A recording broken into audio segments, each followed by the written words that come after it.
is Director Samaritan 254 na kama this is Eastern TV, na kabla hata tuendelee, make sure that you subscribe, comment.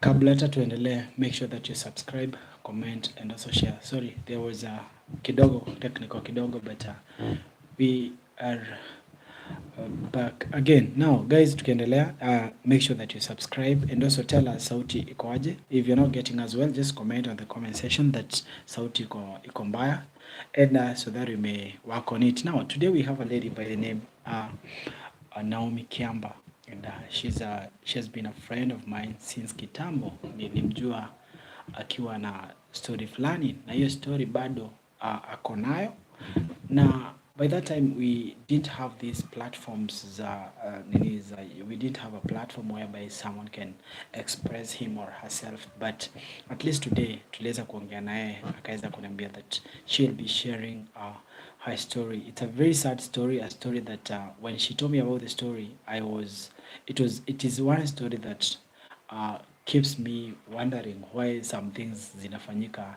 hapa duniani, because it's a story that involves her daughter, a daughter who was killed by someone that she will be mentioning. I don't want to give more details about the story because the person in the story is here. Naomi, habari yako? Okay, this is Eastern TV. Now here you have a great family, a family that you can talk to. And at Eastern TV, you normally give someone an opportunity to speak and at least speak something that is coming from her heart. Now this is a place whereby watu wengi wameweza kukuja, wengine wakasaidika, wengine bado wanaendelea kusaidika. It's not about pia kusaidika, it's all about expressing yourself. That is the most important thing. Now ningependa uweze kujitambulisha kwa watu ambao wakujui, uweze kuambia watu wewe ni nani na story yako haswa ni gani. Hello everyone, my name is Naomi Naomi Kiamba. Mimi ni msanii bado wa nyimbo za Injili, and kwa usanii najiita Naomi MK.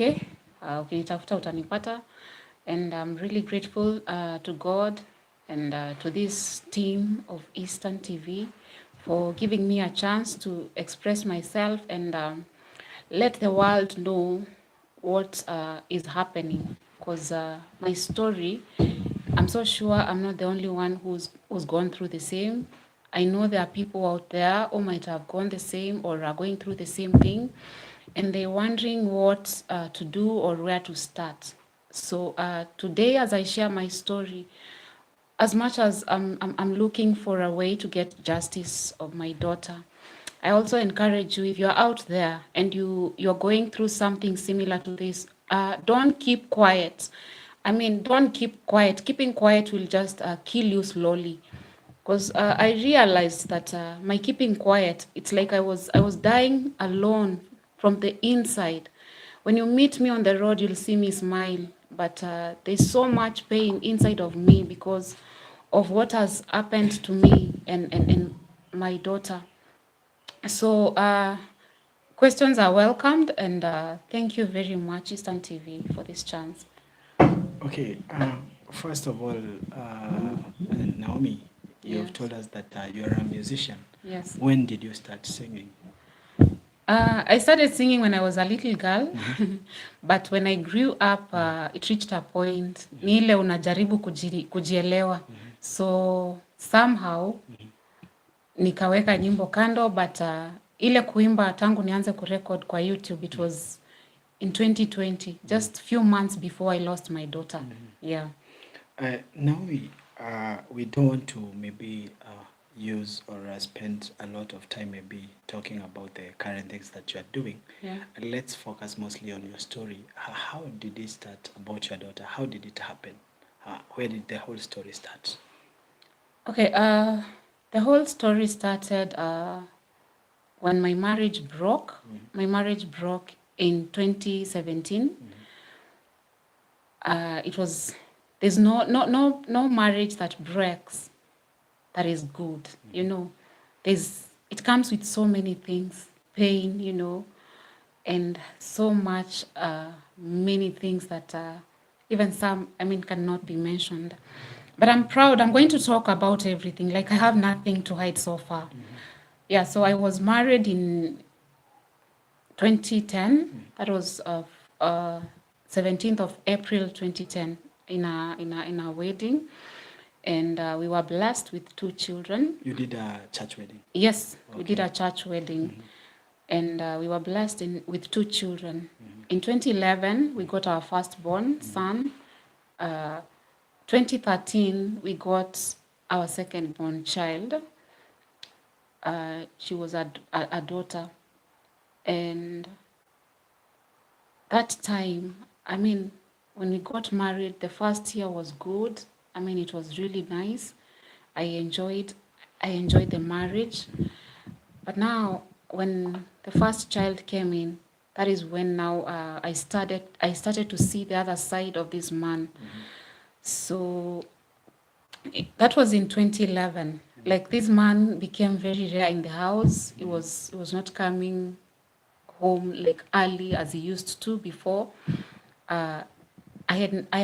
All the years we were married, I have never seen my ex-husband, take leave, and the company he works for, I'm so sure their leave days, but I've never seen him go for leave. But I don't want us to focus on that. So life started becoming hard because along the way I lost my jobs, so I had to be a housewife. And I was a housewife, yes, but we had a house help. So now it reached to a point whereby this man was even not able to even provide for, salary for the help. Yet he's working. So I remember there's a time my parents chipped in to help in terms of paying the house help. And to me, that thing pained me because, disturbing parents, you've moved in a marriage and you call your parents, for help. Especially financially. Yet the man who's married to you he has a stable job.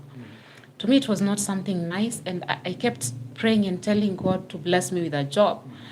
And I made a vow within myself that the day I'll get a house help, I'll get a job, I'll be the one to pay my house help. So along the way, things were really tough for me, but I believed in marriage. Because the reason as to why I was entering into marriage, I just wanted to settle down, have a stable family and serve God in a faithful manner. But it seemed like those were my dreams, which never came true during that time.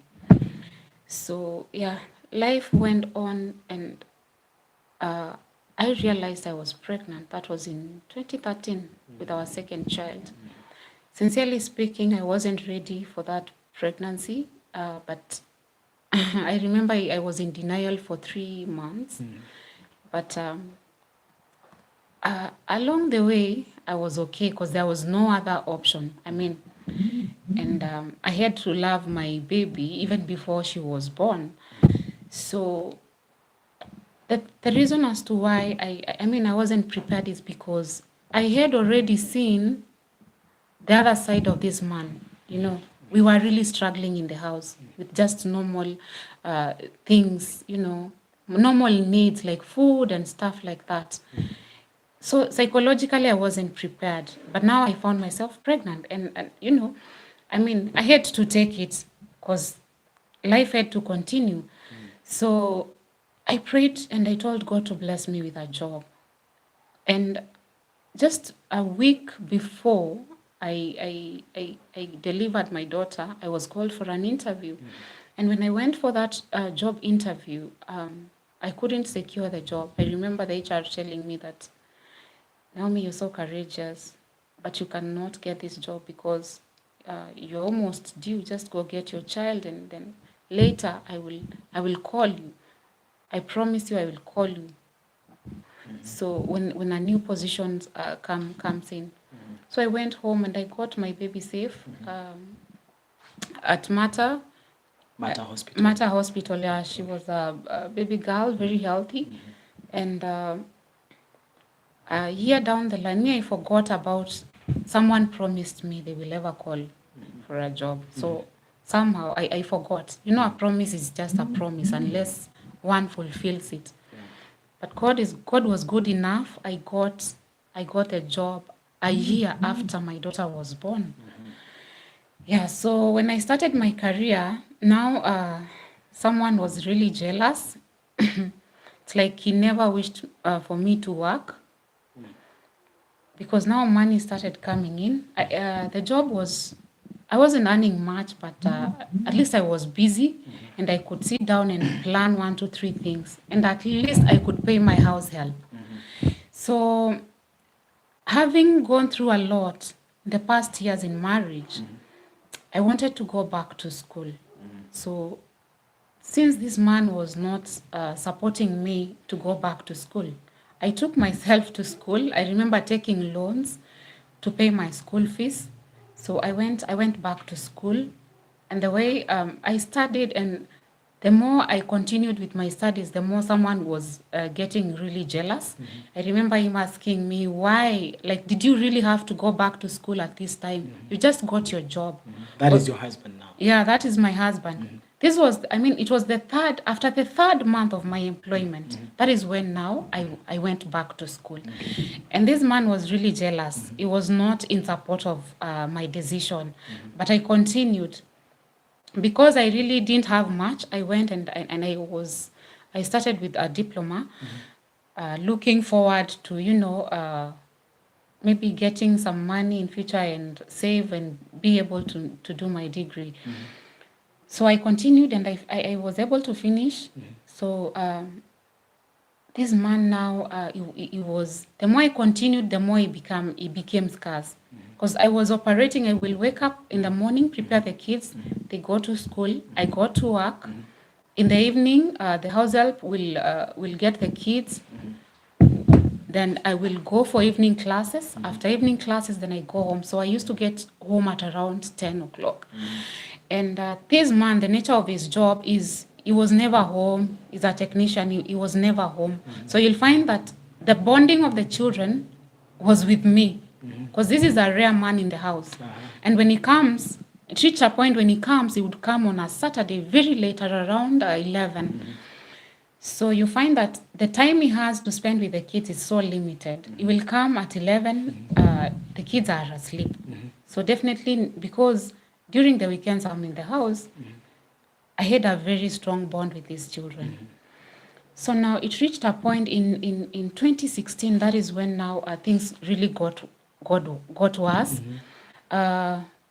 There's a place we secured a land and we built a house. And in 2016, that is when we were supposed to do the housewarming and, now go to our new home. And before then, this guy got a temporary transfer of his job. I don't want to mention his company. It's no good, yeah. Yeah, so he got a temporary transfer. So he was operating from Mumbasa to Nairobi and Kisumu. And now, having bought a land somewhere along Mumbasa Road, like we thought it's fine if he lives huko, like hizo sides za kwenye ametransferiwa job. So we thought it's wise akae huko ndio ako able kumonitor nyumba ikijengwa. Yeah. So jamaa sasa hapo ni kama nilimfungulia mlango wa cheating and stuff like that, because before the guy had become rare in the house, but now this nature of his new job now made it worse. Now the transfer. It made him worse because he got some money. They were compensated, The company compensated him. So now, alikuwa na pesa. Hiyo pesa sawa, anasema tunajenga, Naomi support me in this, I support. But now that it's like it was a door open for him to cheat. He was a serial cheater. I'm telling you, this guy cheated and he played mind games with me. So now 2016, tuko tumejenga nyumba. Then sometime around August in 2016, I remember, jamaa alianza kuongea na vitu sioni. Mimi sioni. Mimi don't ask me what they were. Then he came up with a certain story that the man I thought is biological dad is not the one. So he claimed that his real biological dad died years back. And now His father now. His father. Now your husband started claiming that his father is not his biological father. Yes.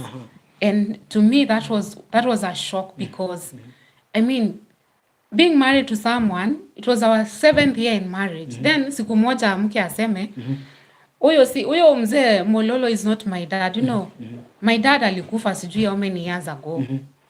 To me it was not something simple. Juu alianza kuongea na vitu sioni, then kumuuliza what do you talk?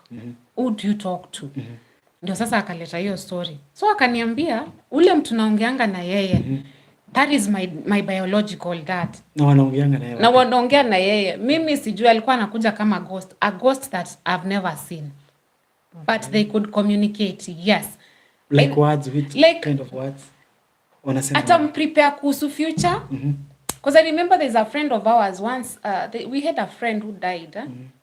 And then that guy iliapenda alikuwa ameshutiwa. Then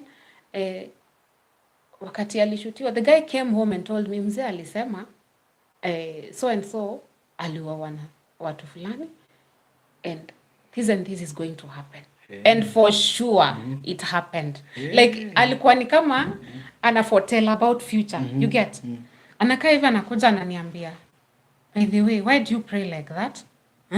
Why do you pray like that? Mzee alisema you can even make a lot of money with your own hands, you know. And so many stuff. And then at the same time he would issue threats. To you now. To me now. Because sasa ilifika point I was so scared. Wewe unacheza unaongea kama vile tumekaa. Then you start talking to things I'm not seeing. I mean, it brought mixed reactions and I didn't know what to do. Kwa sababu huyu ni mtu tulioana kanisani, mimi have been brought up in church. Hizi vitu ni mpya kwangu. Ni kanisa ambayo alikupeleka ama mlikuwa? Kanisa tulipatana, we were serving there. He was a guitarist, a bass guitarist. Yes, I was singing. So tulipatana church. So like it was really strange. Mtu alikuwa anasema ameokoka, then all of a sudden then now he's talking to ghosts. And the ghost he claims to talk to is someone who died years ago. And when he talks about those things, they happen. They happen. Me, I'm telling you, zilikuwa zinafanyika. Zilikuwa zinafanyika. So yeah, so he said the man I thought is his dad is not, and he mentioned the name of his dad, and I had to call his mother and, you know, find out for myself. And I called the mother, and the mother came to our house. And when she came, nikamuuliza, mom, hey, my husband has been saying the man I thought is his biological dad is not. Babake alikufa years ago. Is it true? Babake alikuwa anaitwa so and so. And the mother was like, yeah, that is true. So actually the mother was like so proud of that. His son can foretell things and they happen. So he came up with a certain name, Mtetezi. Akaanza kumuita mtoto wa Mtetezi. Mtetezi is the ghost. So it's like I was in my own world. Because the way I saw the mother react and behave, she was in total support. It's like she had an idea of what is happening. Ni kama mimi ndo nilikuwa kwa giza peke yangu. So I became so scared. Na akaniambia, Naomi, the day you will ever tell anyone that I talk to things you can't see. Hey. That thing I talk to, it will kill you. Now you've told us. Yeah, sasa ameniambia hivyo. So I was now scared. My life changed. Your speech, I'm telling you, it disconnected me from so many people. And this man made an effort to disconnect me like with nearly everyone. Unajua yeye ni ule alikuwa ananichezea mind game. Psychologically, this man tortured me so badly. Jua akiniambia kitu itaniua, chenye anaongea nacho. I mean, I have to be scared. Because in my life, I had never seen something like that. So, life went on. But sasa I'm in so much fear. Then, all of a sudden, akaanza threats. Akaniambia, if you tell anyone, this thing will kill you. And I'll take the kids away. Not the thing that he has been talking about. Yes. And I'll take the kids away and you will never see them. Actually, Mzee aliniambia you are not supposed to be my wife. Hey. You know, so that is your husband my husband telling me that. And the more he talked, the more I continued to get scared. Because every time he comes is threats. Every time we talk on phone, ni threats too. Like, the guy transformed. Alikuwa ameanza kuharibika, lakini now aliharibika zaidi sasa. He became something else. So what I did was, because of the threats, I kept everything to myself. Like, cause singeshare, nimekuwa issued na threats. Nitaongea na nani? Kama hizo vitu zitaona kwenye nitaongea, you know, kama mtu anaforetell the future. If I talk, definitely, hizo vitu zitajua. Because there are incidences where you find, ningesema kitu, and I come home and this guy knows what I said. Ataniambia, si leo ulitoka job, ulitembea and so mkaenda hadi tao. You know, like, he would narrate how my day was. Yeah? Ni kama it's like, I don't know if he was monitoring me till today. I don't know that bit. But huyo mwanaume alikuwa na schedule yangu ya siku mzima na sijamwambia. How he knew, I don't know. How I knew, I don't know. So it's like I was just walking and I didn't know what to do. So kwa ofisi, I disconnected with everyone. Like, it was like a sudden change. Because I remember people coming to me and they were like, nowadays umechange. What is really happening? And I mean, singeongea niwaambie ni nini. Mpaka my HR realized I've changed. And there's a day she called and akaniuliza, Naomi, can you share what you're going through? Or what is happening to you? But because of the threats, I couldn't talk that time. So tukaendelea. So one time, this guy and his mother, he came up with a story they are going to Mumbasa. Nikamwambia na si tunaenda. I thought tunaenda holiday. Ilikuwa which season? For the first time, it was that August. August, so many things happened. Akaniambia naenda Mumbasa na mimi sitaenda. Wewe utabaki uangalie watoto. Hatuwezi enda sisi wote. But naenda na mom. So when they went, there was a third person. But that third person was not disclosed. So jamaa akaenda Mumbasa. And before he left, he claimed that hata penye wanaenda Mombasa hajui. These ghosts, these so-called ghosts, ndio ilikuwa iwa guide kwenye wanaenda Mombasa. So they went to Mombasa for 3 days. This guy was unreachable on phone. The mother was unreachable on phone. I remember trying to call all of them. So unless wanipigie simu, mimi singewapata kwa simu. So the day came when he called back and he was like, mahali tulikuwa tumeingizwa, atungeongea na simu, huku lazima mtu akue tu offline. So the day he came back home, he came with with photos. Zilikuwa photos za, kuna vitu zilikuwa zimewekwa kwa uteo. Zingine zimefungwa na tuvitambara twa red. I remember I saw some coins. Sasa mimi naonyeshwa evidence kwa simu. Alipiga picha. Niliona tuvitambara twa red tumefungwa. Then kuna kama kuna makucha and then some coins. And then there was a paper, karatasi kameandikwa na kameleboliwa na red pen. Then now he went ahead to explain. Hii marking ni ya venye tutakufa kwetu. Ati kuna he claimed that his late sister he brought, I don't know a witch doctor to their home and some things were planted hapo na wao hawakujua. They came to learn now later through hiyo ghost ya baba yake. So walienda Mombasa kutoa kwa sababu ilisemekana kuna nyoka pia inaonekananga hapo kwa boma yao. So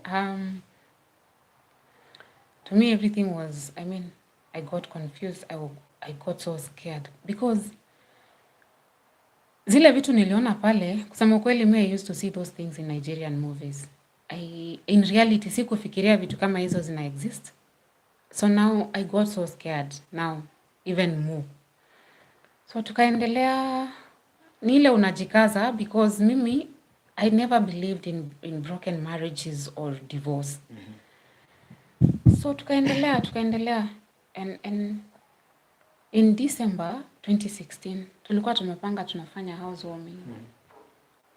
So wakati wa hiyo housewarming, cause ni huko Emali, when we traveled there, when I got into the house, kwa bedroom nilipata very hard drinks.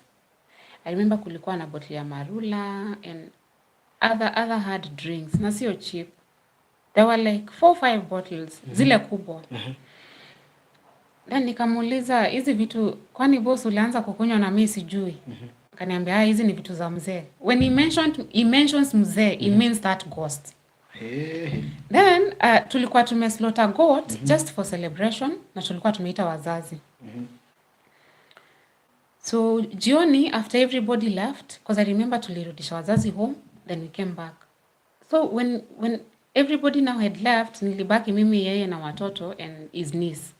Niece sasa ni huyo mtoto wa late sister wake. So usiku jioni kabisa in the dark, akaingia bedroom, akachukua one of the drinks, akachukua bakuli yenye ilikuwa imewekwa hiyo blood. Alikuwa ameambia watu wanachinja hiyo blood isimwagwe. So he took the bowl and the alcohol na akaenda hapo sitting. Me, I'm just peeping. Niko kwa mlango ya bedroom, I'm just peeping what he's doing. Nikaona alimwaga kapombe kidogo chini. Then I don't know what he said. Cause ni ile umejificha, unajifichanisha na mlango ya asione. Then nikaona amechanganya hiyo pombe a little, akachanganya na hiyo damu. Then akaonja na akatoka nje ya nyumba sasa. Wakati alitoka nje, now I called the niece. Cause niece alikuwa ni msana mkubwa. Nikamuita nikamwambia, "Hebu come see what your uncle is doing." So tukasimama kwa dirisha. We were peeping through the window. But now, kwa sababu hiyo place tulikuwa tumejenga, we were using solar. Na unajua lighting ya solar kuna mahali haiwezi pita. So he went to the far end, mahali hakuna lighting. And whatever he did, we don't know. Because sasa alidisappear kwa darkness. Then later, like 10-15 minutes, he came back with an empty ball. So nikamuuliza, hizo vitu umepeleka wapi? Akasema, hizo zilikuwa vitu za mzee.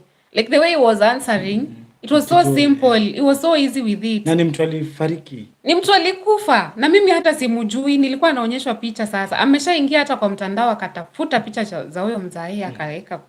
Ndio hata ilikuwa imewekwa screen saver ya simu. So, nikaona kumbe hizi vitu hata zinakunywa damu. Hii kitu anaongea nayo yenyewe inakunywa damu. Meaning yenyewe zile threats si mchezo. Meaning these things can kill me. Now you know, for all this time I'm trying to balance kuna threats zenye ambayo anaishu. Then the guy is still cheating. Because now that same time tukiwa huko a nephew of his came and told me, "Auntie, kuna kitu nataka kukuambia." Ango kuna mama analetanga hapa, mama mwingine hapo mzee. Kuna mama amekuwa akikuja hapa tangu nyumba ianze kujengwa. A very old woman. Na huyo mama hata nyumba ilipoisha anakujanga tu. So nikauliza huyo my husband that time, nikamuuliza, "And who is this old woman?" So he denied and he raised a very strange story. Akawekelea mtu mwingine. "No, this is so and so's friend." Girlfriend. She's not my girlfriend. So akanibembeleza, somehow alinibembeleza and nikajipata tu nimemsamea, nikaingia na box tu. I think ni kama nilikubali chenye aliniambia.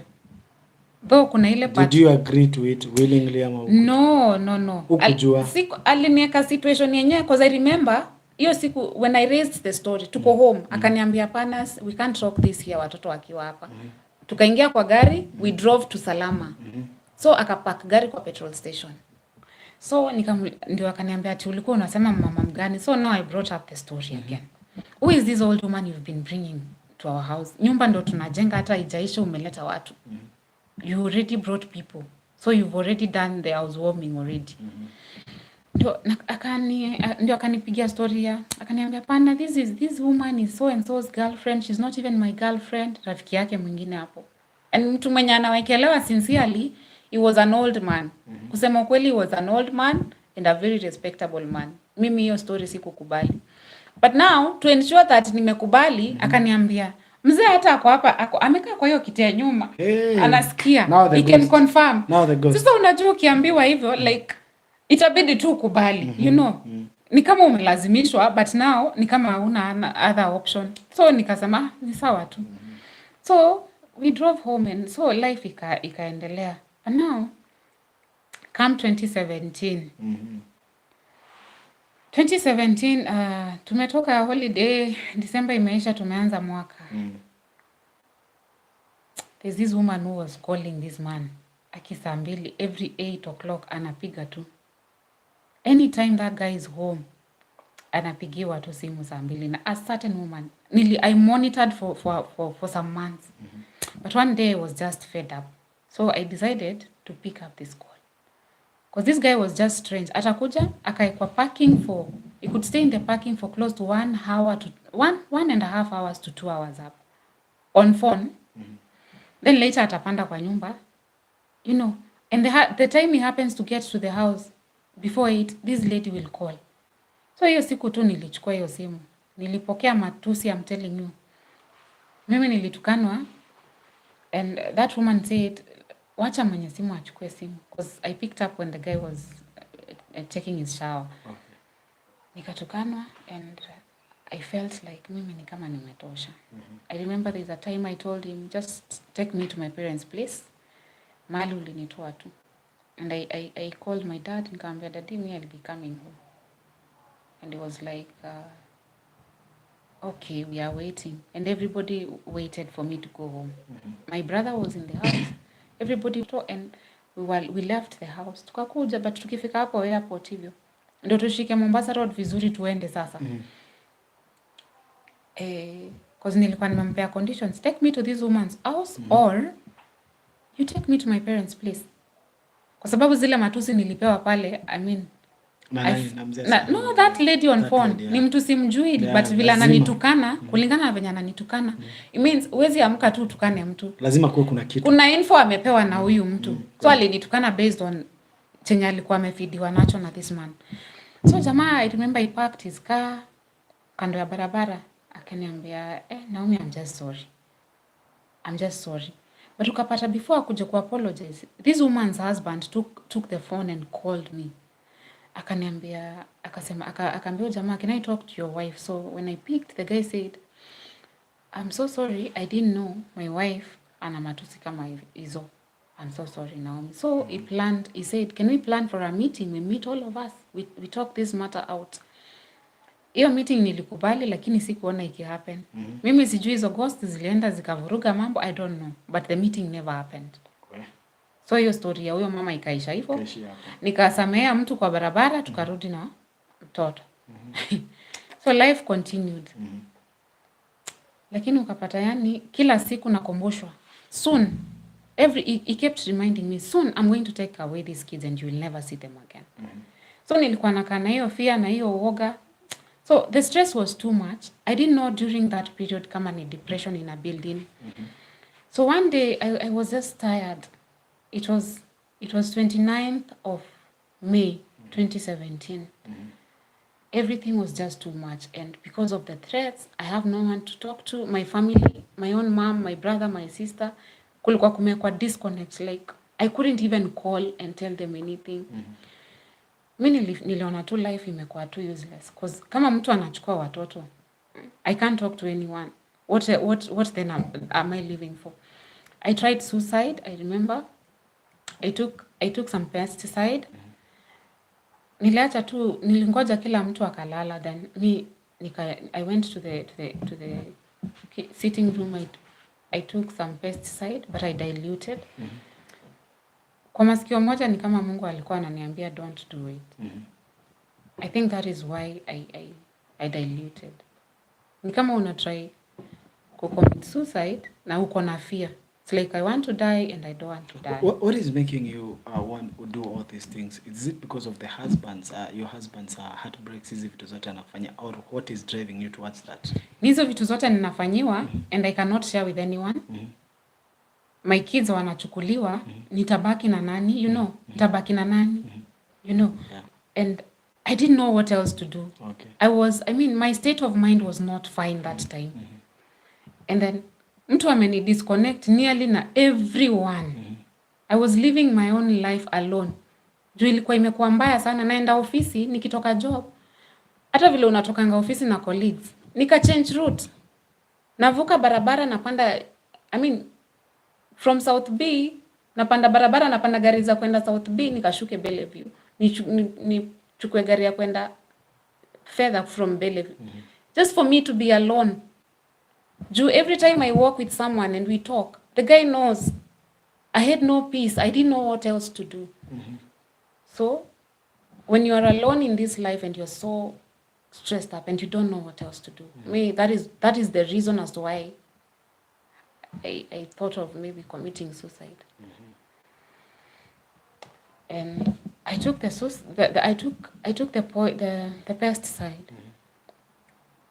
And this guy's niece, my husband's niece, was in the house. Alikuwa amelala huko kwa bedroom yao. Alisikia something, I don't know. Sijui alisikia noise. I think I made a prayer. And the niece heard me talk and she came out of her room. Nakumbuka hiyo time I had done 2 sips. I was going to take the third one. So ndio alitokea akagonga hiyo chupa. Nilikuwa naikunywa na chupa, akagonga hiyo chupa ikaanguka huko. Akaniuliza, auntie, why are you doing this? And now she called neighbors and it's actually a couple friend. Akawaita wakakuja, then they took me to hospital. Nikafikishwa hospitali. On the way when we were going to the hospital, nilikuwa najihisi kidogo because I remember I had someone call me my name and I answered back. Then from there nikapelekwa hospitali. Nilipelekwa Mata, I woke up ICU. Then I was transferred to another hospital. But all that long, that guy did not show up in the hospital. Who was taking care of the bills? Yeye tu ndiye alikuja kuzilipa. Now Naomi, I want us to, because people are feeling like tumekaa sana bila kuongelelea the big issue now about your daughter. Drive us towards that direction. Okay. So, yeah, when now I got better from the hospital, this man did not allow me to go home. And remember, sikuwa nimeona watoto. It's like ile threat yake ya kuchukua watoto ilikuwa imetimia. So it's okay.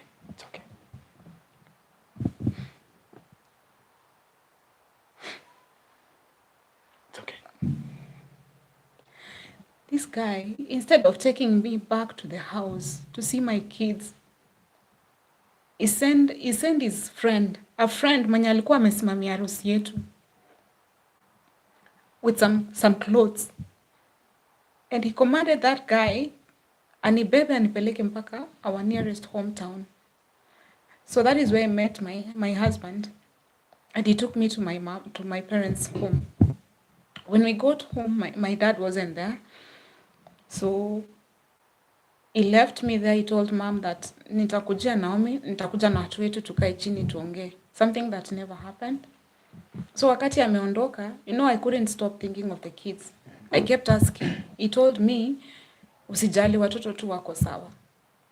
So the guy left. So a few days I was called back to work. I went. I didn't have a place to stay. A lady who used to do my hair then, she hosted me for a few days.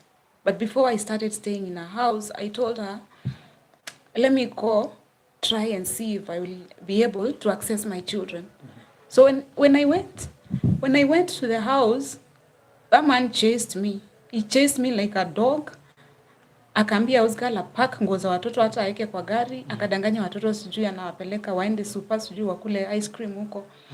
It was around 7 jioni. So kids are kids. Juu aliwapea funguo za gari wakatokanga. So nikabaki na yeye kwa nyumba na house girl akaambiwa pack manguo.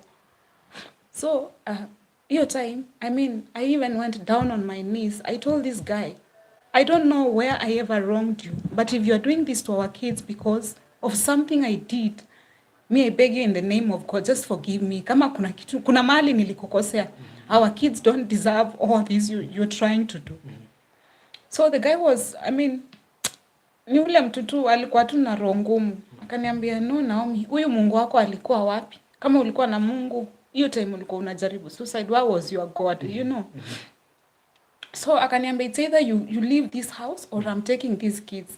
Remember, I've been telling you I'm going to take them away. I'm going to take them away. So I had to go out. Like, ilibidi tu nitoke. So I left. So after leaving, it was clear that I have no access. He made sure that I had no access of those kids. So I went to work and I remember my HR akaniambia, Naomi, I'm here as a mother. If there's anything you want to talk, please come talk to me.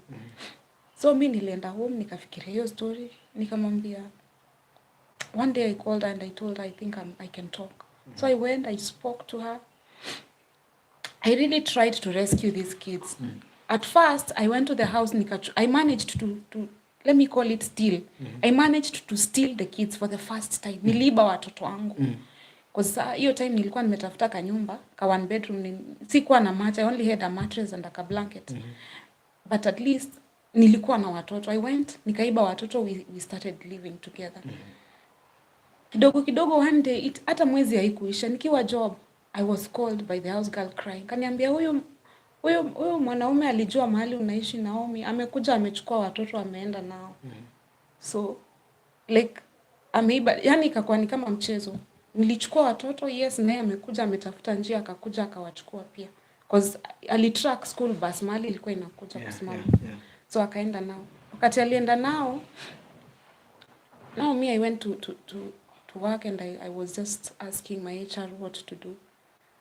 So we spoke and the only option that was left, because kama ni mapasta kumuongelesha, they tried. Mamake hakuna kitu angemwambia because alikuwa anasomea mamake kama mtoi analia, like the mother used to cry, anasomewa analia. Huyu baba mwenye alikataa akasema si babake ni step dad, huyo hata hakuna kitu angemwambia. Like jamaa ndiye alikuwa kusema. Ilikuwa imefika mahali point wakati alianza kupata pesa, ukapata no one can tell him anything. So the only option was just to go to court and seek for custody. So I went, I filed the custody case it was in 2017. Wakati nilifile case, you know, the situation I was still hiyo depression kama iko kwa imetoka kabisa.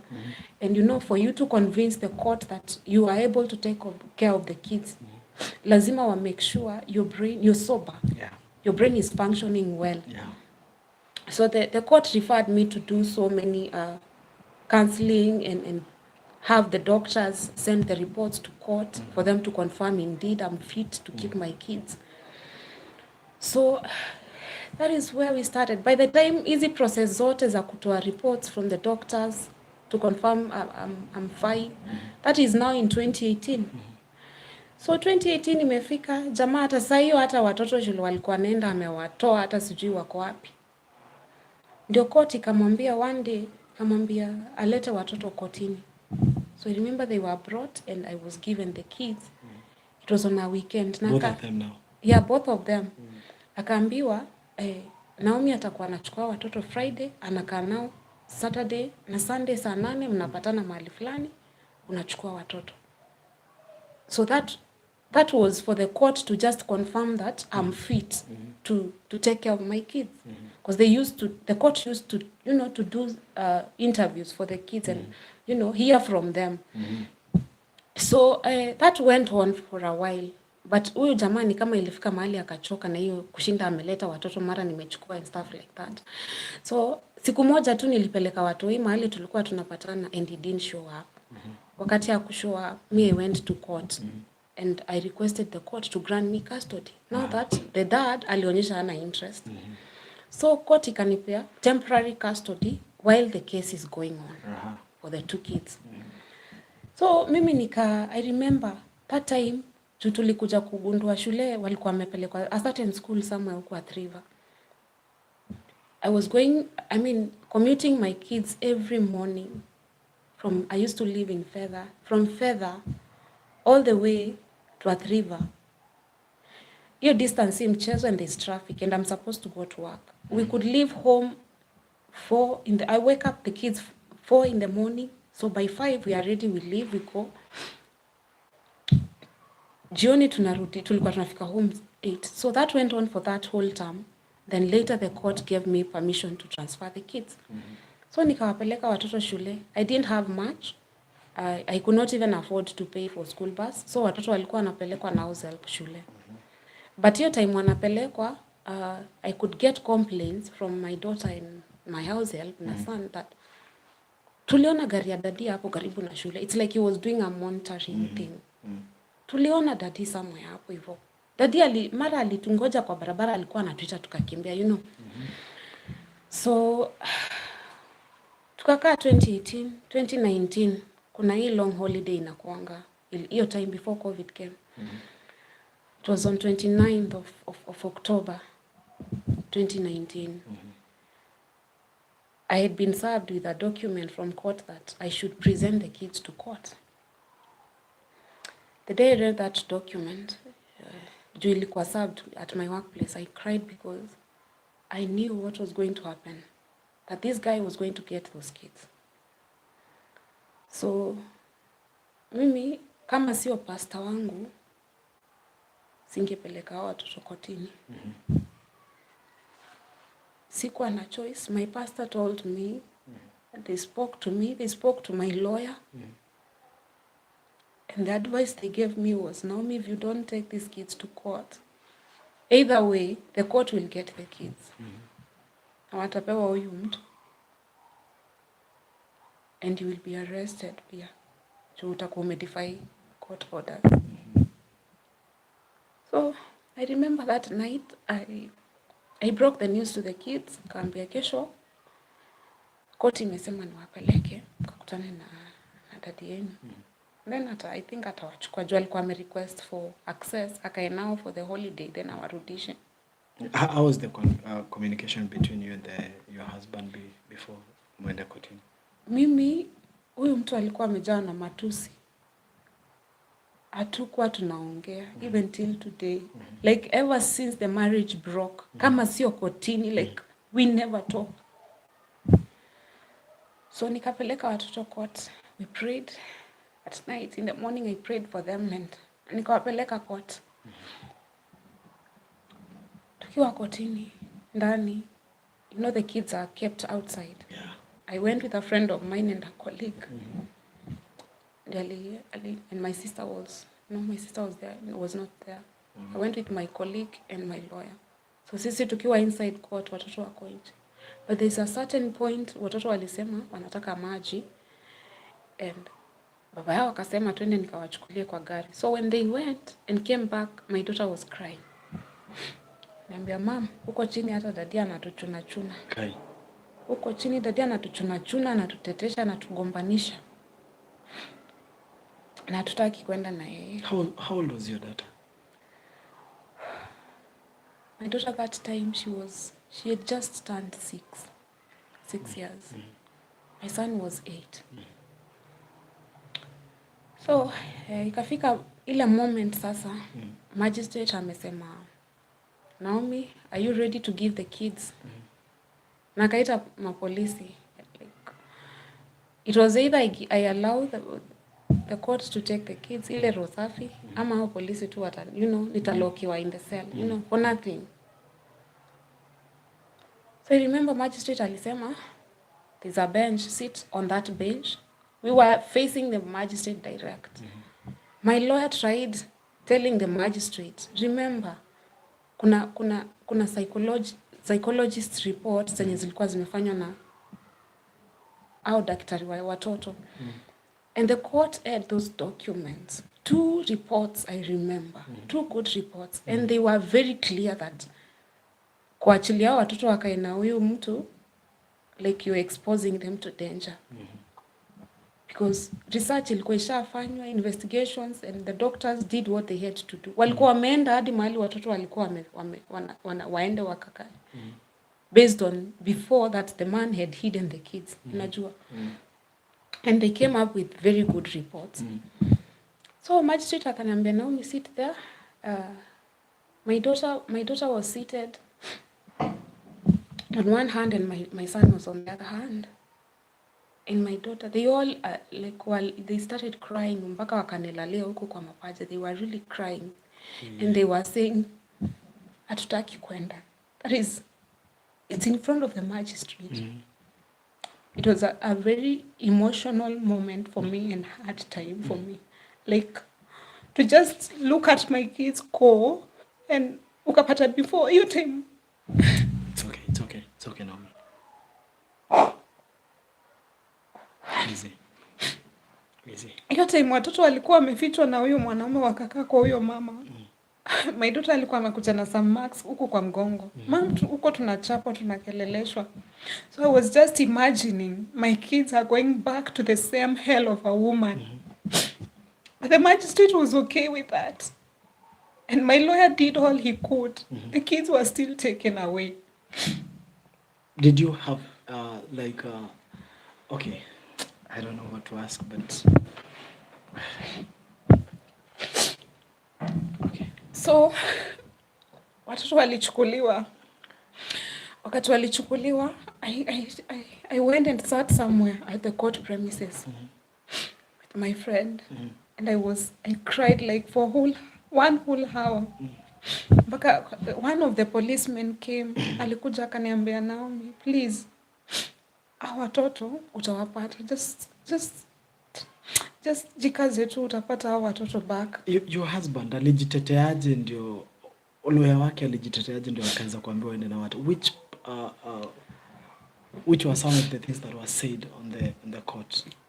The guy just said that hajaona watoto wake for 2 years, and he just wanted to have and spend some time with the kids.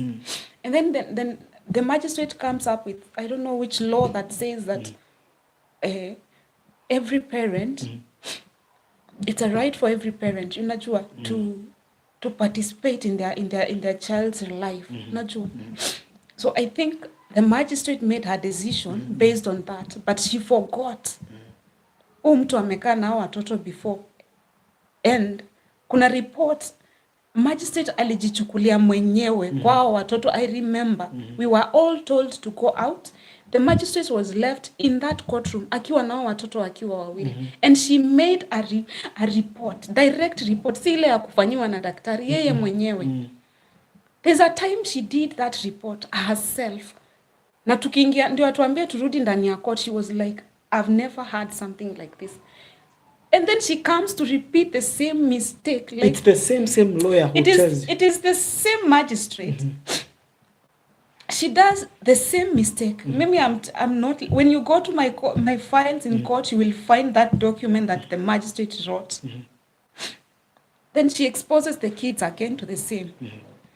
So watoto walienda hivyo. And the reason as to why I was crying, because we were really close with my daughter and my son. And they had shared everything that they had gone through before kwa huyo mama. So me nikaenda home. I just called my boss and I told her, siwezi fanya kazi. Hiyo kitu ilini affect. Like for 2 good weeks I did not go to work. I locked myself in the house. I was just alone in the house. So after 2 weeks, someone encouraged me and they reminded me, Naomi, kumbuka tu, it's just for 1 month. Tarehe 5 December utapata watoto wako. So with that person, the way alini encourage, enyewe nikaona enyewe, December iko mbali. So let me go let me not lose my job. Acha nijikaze 50 fike. So you were supposed to stay with the children for a certain period of time? Yeah, alipewa 29th of October, awarudishe 5th ya December. Okay. So it was basically like 1 month and a week. Yeah. But deep in my spirit, I felt something was wrong. I knew, ni vile sasa ujui ni nini. So, jamaa akapotea hivyo.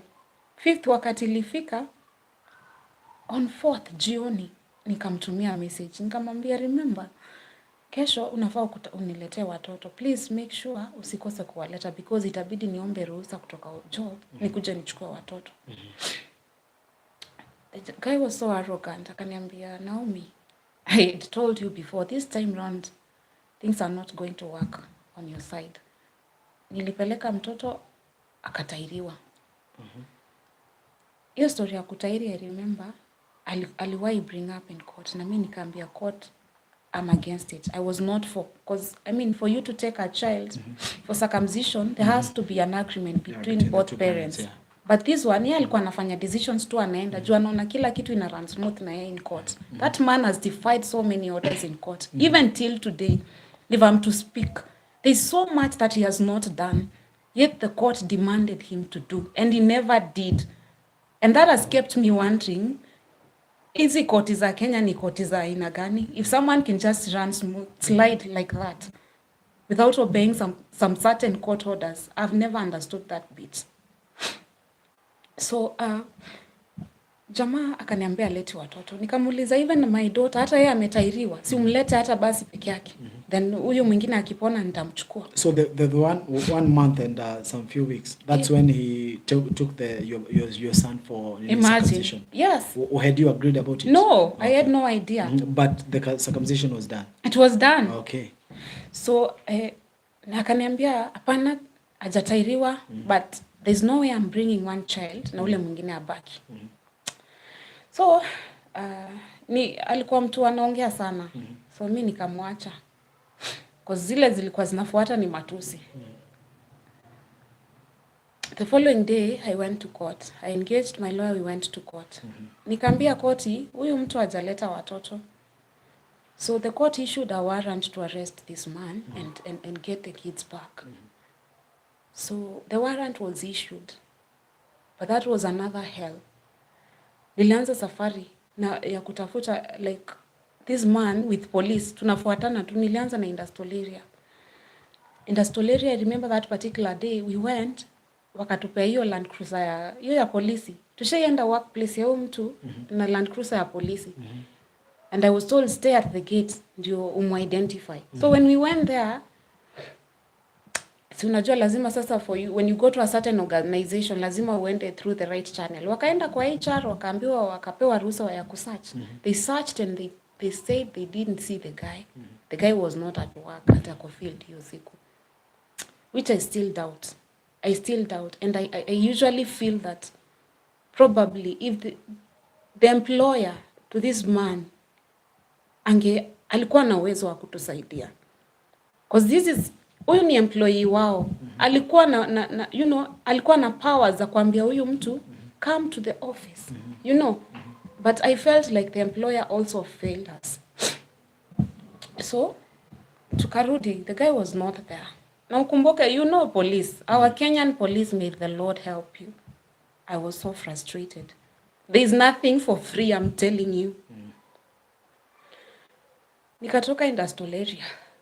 Ikasemekana tracking inaonyesha na wako Emali. Huko kwote sitembei peke yangu. I mean, I'm going with 2-3 policemen. We went to Emali. Unajua, when you go to a certain place, lazima you have to work with wale police wako huko, because that is a different area. Yeah. So nikaenda Emali, I reported. So the day we went kuangalia, kwa sababu tulikuwa tumejenga huko, it's just ni karibu na Emali, town. When we went, those kids were there, because I had my daughter call the brother. But now kuna gate kubwa, like you couldn't see much, and then kulikuwa na mamaindi. We couldn't see from the inside. So nile nimeenda tumepip with a friend of mine, tukaangalia nikasikia mtoto wangu anaita brotherake. So we went now to get the police. I'm telling you, by the time we came back, I don't know who signaled them. They were not there. Oh yeah. Wamechukuliwa tena wametoroshwa. So the following day, we had to come back to Nairobi. Akatrakiwa tena akaonekana Mulolongo. I went to Mulolongo police station. Those guys kept me there waiting. Ni vile tu sitaki kutaja majina ya watu. And it's so unfortunate that these women are mothers in the name of police. You frustrated me. You kept me waiting for over 3 hours. You ignored me. If it is money you wanted, why didn't you say it? They kept me waiting there for 3 hours, then they did nothing. I had to leave. When I left, I got home and now I had used everything I had. Nilikuwa nimetumia pesa yote, mpaka nasaidiwa na marafiki zangu. Other people could call me. Others from Uganda, Tanzania. People sending me money to help me rescue my daughter and my son. Na sijui hata wako wapi. Ikafika mahali nika exhaust everything and everything that my friends had helped me with. Mi nikafungiwa nyumba. My cousin hosted me for 4 months. Sina rent, my house has been locked. Sijui watoto wako wapi. So COVID now came in. When COVID came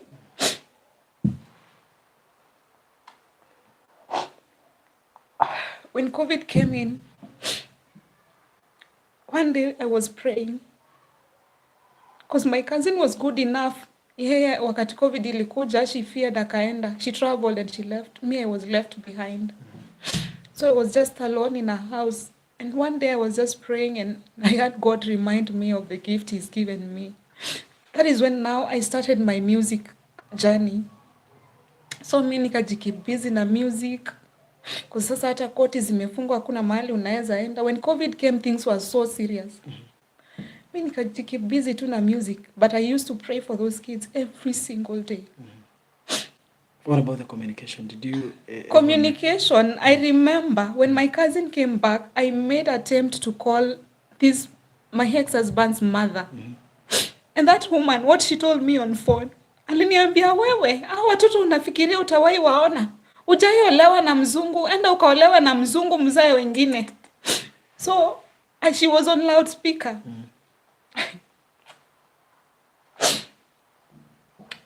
Like, mimi niliendelea tu kuomba and I committed myself to music. So one day, after nime-release my first song in July 2020, when I was working on my next song, I got a call on 24th of August that my daughter is dead. And the person who was calling me, I was on my knees praying, ndo nilale, niamke mapema juu ya job. Saa yenye tu ninaendelea kuomba pale, a call came in. Kuangalia napata ni huyo mwanaume ananipigia. Those were 10 months. Yani 10 months. Sijawahi sikia sauti ya mtoto wangu hata mmoja. Sijui kama wako alive, sijui wamekufa. I couldn't believe it. So he called me.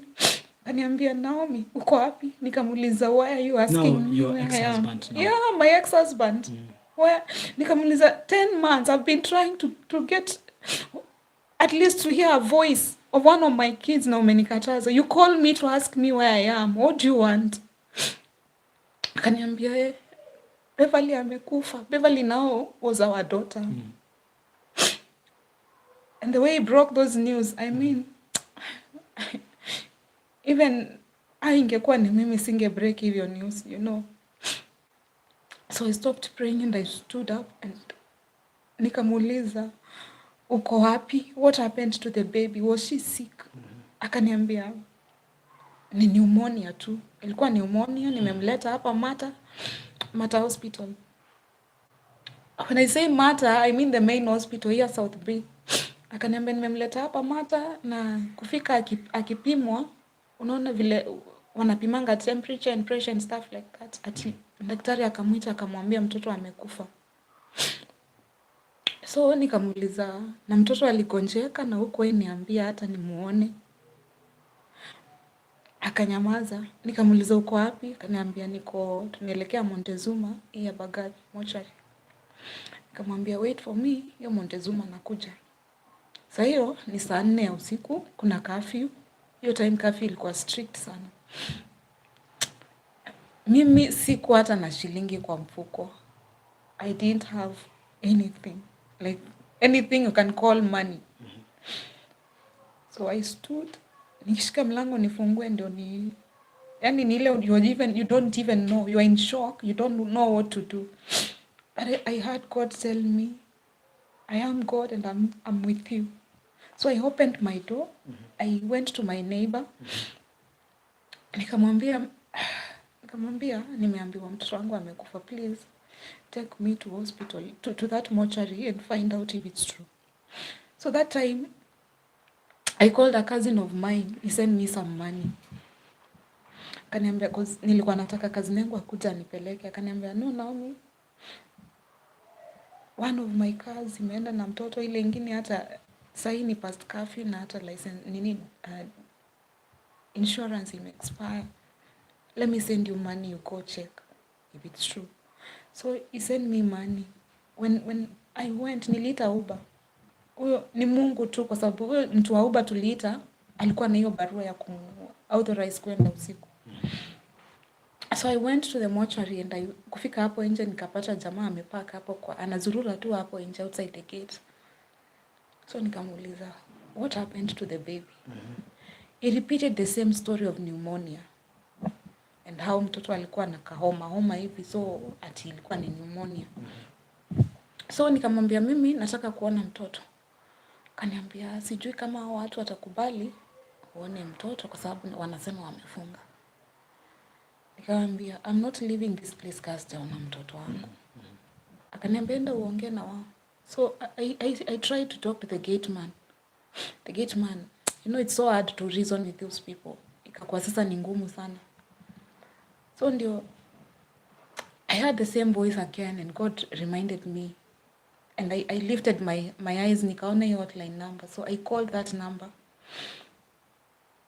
And a certain lady picked. She picked and she told me, no, madam, you have to come tomorrow at 7. Nikamwambia 7 tomorrow. I've not heard my daughter's voice for the past 10 months. I've not even seen her. And you tell me to come tomorrow. Hapana, I'm not leaving this place. I'm going Facebook Live and everywhere else. Nitawaribia hii biashara. It's either you allow me see that baby or I'm going to spoil your business. So, akaniambia hapana, hatuwezi kuruhusu kama mwenye alileta mwili hayuko hapa. Kaambia kwa hapa ongeeni na yeye. So I gave him the phone. Wakaongea. My husband now. Wakaongea. They spoke. Then gate ikafunguliwa. Wakati gate ilifunguliwa tukaingia. A mortuary attendant came running all the way uko nyuma. If you've ever been to Montezuma, where bodies are kept, there's a door yenye inatokea na uko nyuma na ni uko nyuma kabisa. There's you enter, there's chapel, there's reception, then kuna place ya bodies ni uko nyuma. So that guy, mortuary attendant, comes running all the way kutoka uko nyuma. Then he pulls this man aside and they talk. I don't know what they said, but the last words were, mwache tu waone, juu insist. And in my head, I was like, mwache haone. Kwani hao watu wamekuwa marafiki saa ngapi, If it's a mortuary attendant, you're just a client. You've taken a body. I mean, wanachukua body, but hii relationship yao ya kuitana kando sikuielewa. So, mimi nikaenda pale, wakanitolea mwili. So, hiyo time my brother had come. So, wakati mwili inatolewa, my brother now, najua sasa hakukuwa nikipigiwa hizi explanation, akauliza innocently, you want to mean mtoto aligonjeka tu na akakufa tu hivyo tu haraka hivyo? Your son asked. My brother. Your brother asked. My brother, okay. Yeah, my brother akauliza. So huyu mtu, my husband now akajicontradict. Akasema, 2-3 weeks ago, mtoto alikuwa anasema ati kuna vitu zinamvuta nywele. Na mimi nikamnyoa. Akasema anyolewa, mimi nilimnyoa tu. So in my mind, nikafikiria it's like it was preparing me that utaona mtoto wako kama amenyolewa. So ni kama alikuwa ananijibu maswali kabla niulize. Okay. So mwili ikaletwa. When that body was brought out, mtoto alikuwa amefura, akai ni yeye, like kunyolewa hata ni makasi, like makasi. Si hata ile kunyolewa ya kinyozi ama ya machine. Makasi, nywele imekatwa. And I stared at her like I couldn't believe she's the one because she looked so different. So nikauliza mortuary attendant, can I take photos? But before he answers, he has to seek, there's that eye contact. It's like they're communicating something with this man. Before he answered, mimi niliona wanaangaliana, nikaanza kupiga picha zangu. But for me to take photos, nilikuwa nimeona, because mtoto alikuwa amelalishwa, the left side imefichwa. Mwili imeangalia juu, but kichwa imelalishwa na side. So I couldn't see the left side. Hii side ya juu kulikuwa na maalama za black, zingine zinakaa zinapona. Kulikuwa na so many marks. And then hapa kwa neck ilikuwa inakaa iko red. It was too red, like ni kama alikuwa amenyongwa. Then kwa kichwa ukiangalia it's like kulikuwa na some torture ilikuwa imefanyika kwa kichwa. It's like she had been hit with something. So nikauliza huyo mtu, why is the head looking facing left? So niinulie hii mwili, can I tilt it? Yani bado like it's like he has to seek for permission from this man. Me I pulled that trolley because wakati alileta hiyo trolley make sure lean kwa wall. Nikamwambia so nivurutie hii trolley, I want to see the other side. But the guy was hesitant. Mimi nilivuruta trolley na nikazunguka. Nikashika kichwa nikamwambia help me tilt this head, I want to see the other side. So wakainua, wakati alitilt kichwa hii side, kumbe I remember there was a very deep mark from here the eye. Inakuja hivi inafika hapa, sijui inakaa ni kama something, it was a mark, ilikuwa inakaa ni kama inapona, ni kama imestichiwa, I couldn't understand. And then there were so many marks. Now hii side ndio ilikuwa na more marks than the other one. But now what caught my attention, hapa kulikuwa na alama nyingine ilikuwa inakaa imekatwa hivi na kuja hadi hapa, a very long mark. So yani niliangalia mtoto nikaona hapana, mpaka nikaenda pale kwa kidole zile tag wanaweka hapo. Nikaangalia hiyo tag, nikaona yenyewe jina ni ya mtoto, yenyewe she's the one. Nikaenda nikatafuta birthmark, she had a birthmark on her left ear. Nikaangalia, yani nikapata yenyewe hiyo birthmark kwa hapo, yenyewe she's the one. So that is when now it clicked that anyway, my daughter is gone. Nakwambia tangu niambiwe mtoto amekufa, that is the time I cried. Because at the beginning I thought this guy is teasing me.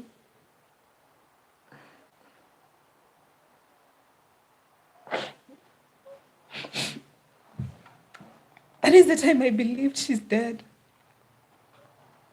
So I laid my hand on her forehead, I prayed for her. Na nikaambia mtu wa mochari amrudishe ndani. And I left. But ukapata, like taking those photos wakati aliona nimevuruta trolley, the guy tried to interfere with me taking photos. Anakuja ananishika ananiambia God knows why. Ninamsukuma huko namwambia leave me alone. You know, it's like he didn't want me to take the photos.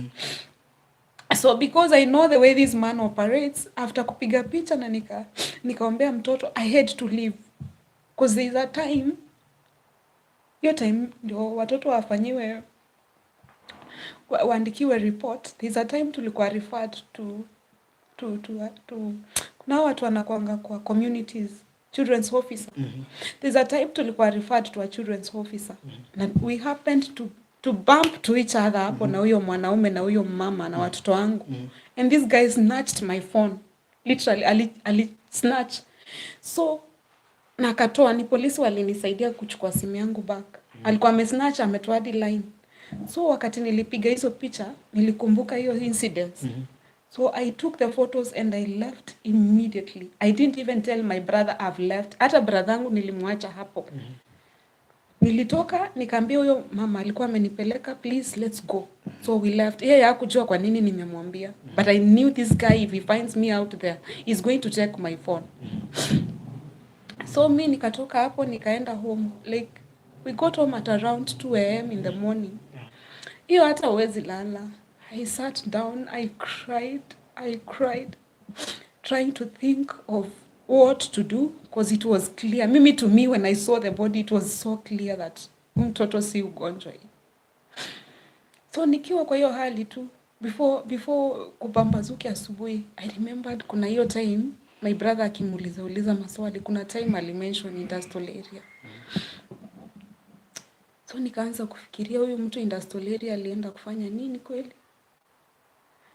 Because in a normal case whereby someone dies in the hospital, the hospital will not tell you, carry your person's body and take it to the mortuary.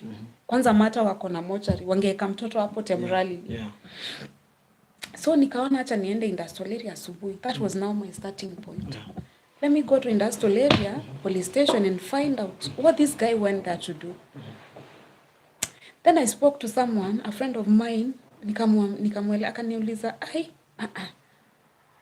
ebu call that mortuary. Walipokea huyo mwili na documents gani?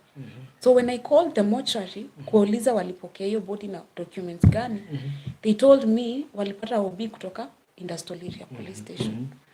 So now I went to industrial area. Nikawaitisha statement yenye iliandikwa na huyo jamaa. Nikaona mkubwa wa polisi hapo. Aliniletea hiyo kitabu yenye aliandika statement. Nikapata amebadilisha jina ya mtoto ya katikati na amebadilisha miaka. My daughter was 6. Jamaa ameandika 8 years. Her middle name was changed. She was Beverly Mumo. Is changed to Beverly Wayua. Who's Wayua? I don't know where he got that name from. Is there a name? Is there anyone by the name Wayua in their family? Nobody. Never heard of that name in his family. So ndio nikaelewa mtoto kwa kweli hakuwa mgonjwa na hakukufia mata.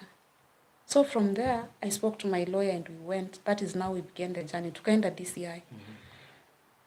Tukaenda DCI homicide. Nikawaonyesha picha. And they were very fast. That time DCI they acted very fast.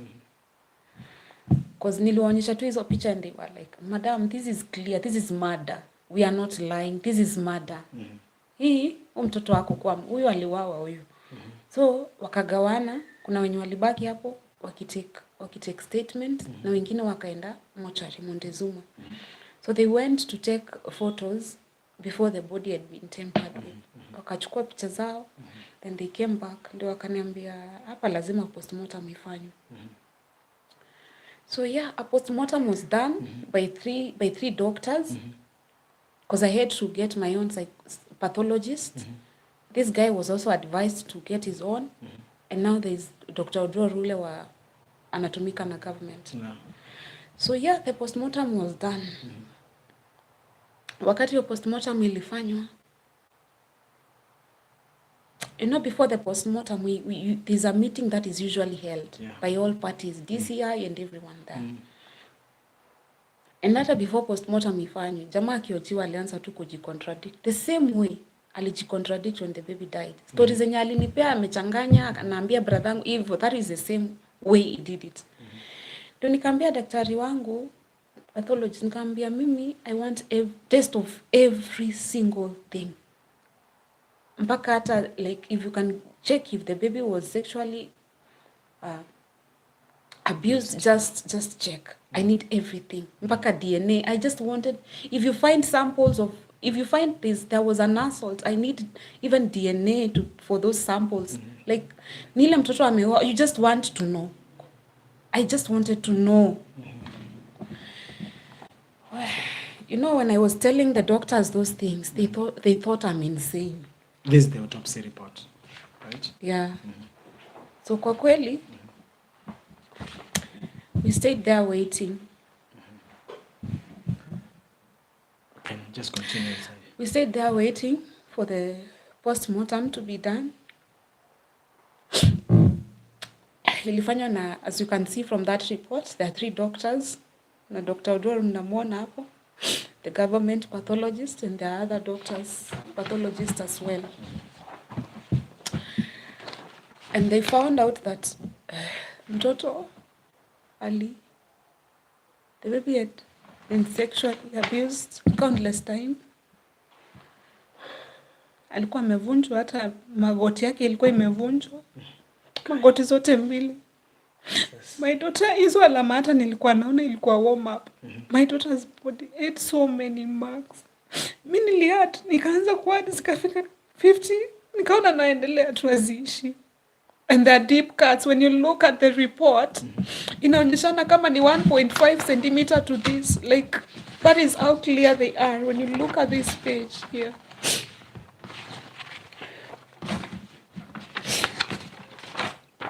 For example, unaona hizi, the body measured length ni 117 centimeter range. Hiyo ndio nini yake. But when it comes to for example, injuries of the chest and abdomen. Multiple lacerations on the abdomen, chest. These are curved acute, measuring 1.5 by 1 centimeter. I mean, the report is so clear of every cut in our body and every mark that was in that body. And the baby had also been hit with some blunt object. Ukiangalia kuna mahali utaona alikuwa amegongwa kwa kichwa na some blunt objects. I don't know what they are. Injuries of the buttocks. Alikuwa injured, like this report, they even made a sketch of the injuries. It's here.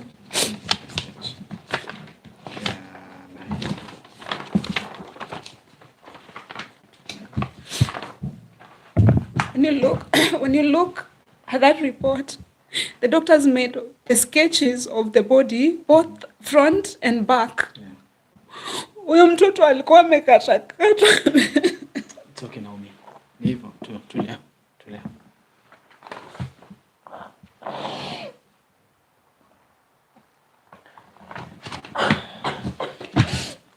Mimi sijui yao ni ushetani gani huyo mtu alifanya na huyo mama. I don't know. Mtoto alikuwa amekatakatwa everywhere, mbele, nyuma, like hakuna mahali hakukuwa na alama. So hiyo time postmortem imefanywa, hata sijui my son ako wapi. I remember I asked the DCI, you mean you're going to let this man walk out here? And you're sure now the baby was killed? And the reason they gave was, juu hatujui mahali ule mtoto mwingine yuko, let us rescue the boy first. Then after that, everything else now will fall into place. Which was quite understandable at that time, because I needed to see my son as well. So Jamal walked out free hiyo siku. So a few days later, I received a call from my lawyer. He told me that he's been contacted that my son has been abandoned somewhere along Langata Road. So he needed me to go. We meet there to chukue mtoto. So nikaenda. It was around 7 jioni. Because I remember my colleagues from work walikuwa wamekuja kunipatia pole, but I had to leave them to go get my son first. So we left, we went. Wakati tulifika Langata tukapata yenyewe, my son has been abandoned there with his lawyer. Kufika hivi, my son, he was not sound at all. Alikuwa anakaa ni kama mtoto amechizi. Alikuwa anaropokwa tu, ananiambia, stand there, don't come near me. I remember I told him, lift your hands, I pray for you. I prayed for him, and by the time I finished that prayer, at least we could sit and have a conversation. Though his mind still ilikuwa inakaa ni kama haiko sawa. So DCI wakaniambia, Naomi, huwezi enda na huyu mtoto, kichwa yake haiko sawa, and then he's a witness to crime, we have to take him. So wakamchukua. They looked for a children's home, wakamweka huko for a whole month. Remember mwingine ako mortuary, huyu naye ameenda kwa children's home. So wakachukua my son wakaenda naye. At least that one I knew he was safe. But at least hiyo time ako children's home, the DCI, when they get there, they could call me. I talk to him.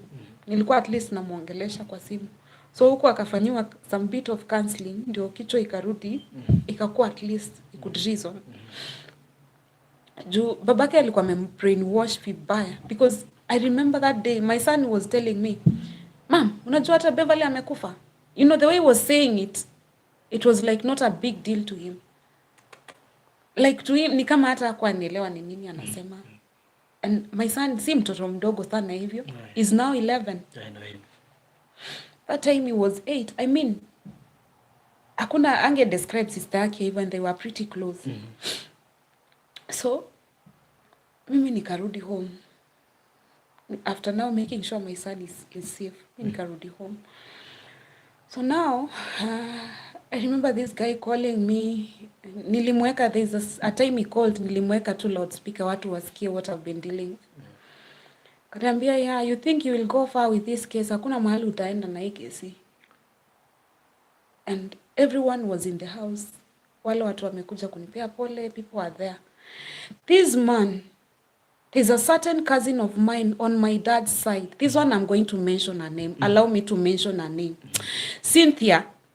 Cynthia, what did I ever do to you? Cynthia Nzilani, my ex-husband sent you to my house when my daughter is lying in the mortuary to come and take notes for him, to come and be updating him of every single plan happening in the house.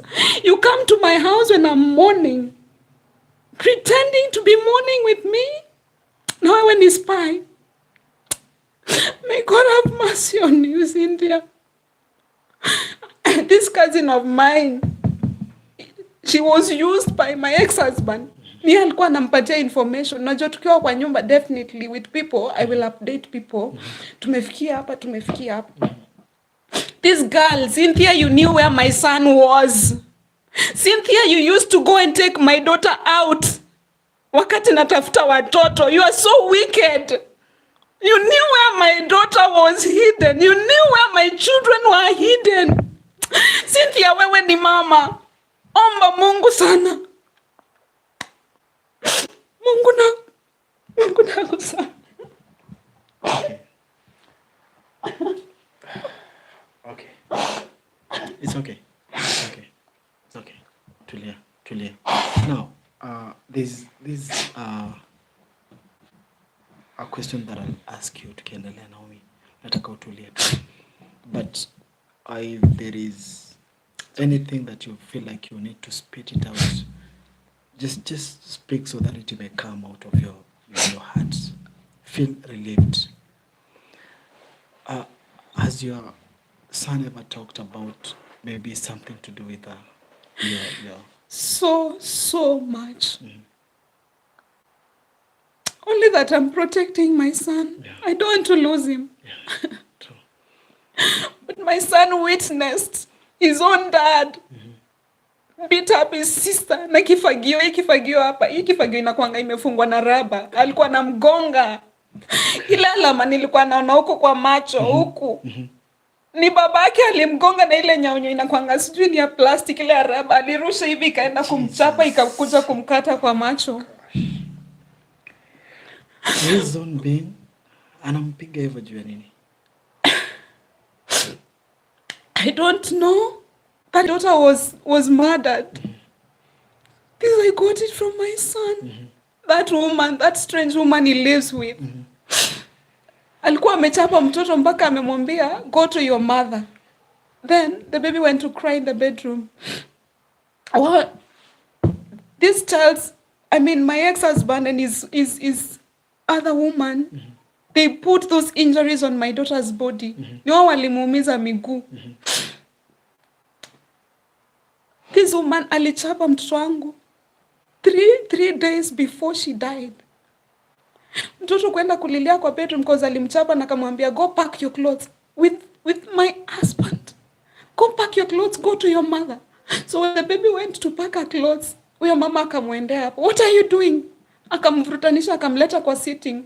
Mama akamchapa na akaingia kitchen akachukua kisu akararua nguo ya huyo mtoto kutoka juu mpaka chini na akachapa mtoto wangu bila nguo. Oh God. My daughter was beaten naked without clothes.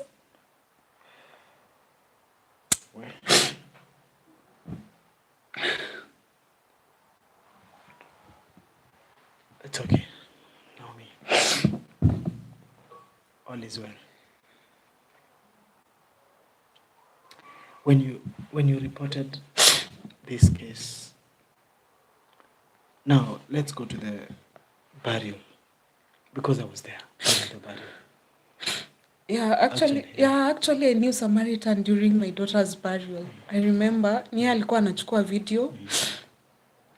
So kwa burial, the day my daughter was being murdered, I was working in the house and ni kama kuna vile Mungu alikuwa ananiambia kitu but sikuwa naelewa. Because hiyo siku I remember there's a song, God alinipea song mpya and I kept singing that song. And I was singing that song nikiambia God please give me grace. I didn't know what I was praying for. Then now later when my daughter died, that is when I came to understand what it all meant. So the song I was singing, I chose to record that song and shoot it during my daughter's burial. Yeah. Ukiangalia wimbo wangu wa pili, it's Rain on Me. Yeah, Rain on Me, I kept singing that song. Wakati mtoto wangu anaendelea kuuawa, mimi niko kwa nyumba naimba tu sijui. Kumbe my daughter is being murdered somewhere and I don't know. So that is why I chose to shoot that song. Wakati ya mazishi ya mtoto. I've heard people say this woman, she's a pretender. How can she sing wakati mtoto wake amekufa? If you know God, there's a special strength that God gives someone that I cannot even explain. I only got my strength from God. But before the burial, hata sikufunga macho hivi, I didn't sleep. I cried the entire night mpaka asubuhi. Hizo shades nilikuwa nimezivaa kwa sababu macho yangu ilikuwa imefura. Yeah. Hizo shades zilikuwa za kuficha. My eyes were swollen, so swollen. Yeah. So pale kwa burial, sikutaka kuzika mtoto wangu mahali nilimzika kwa baba yake. Because I mean, he was the murderer with his woman. Until watu confirm, watuletee mwenye aliua mtoto, mimi sitaacha kumuita murderer. Unless aniletee mtu mwenye aliua mtoto ni huyu na evidence ndo hii. Me, I will not stop calling them murderers. So pale, I was forced to bury that child there. Pale tulimzika ni wapi? Tulimzika kwa kina baba, like my husband's parents' place. And the reason was,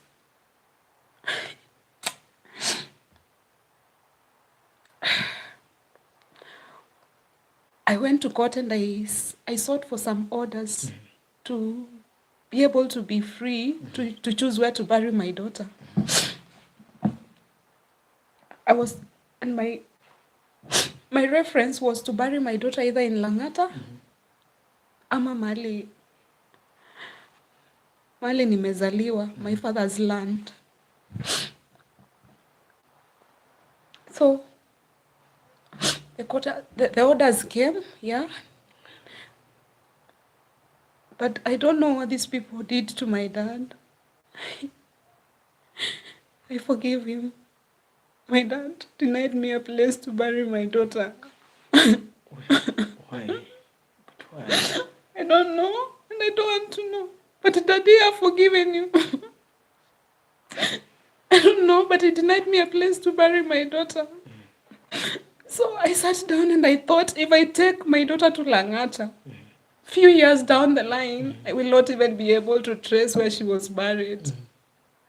So my remaining option was there, but kuna venye walifanya, because I remember I was kept in a certain office to be convinced to bury my daughter at my ex-husband's place.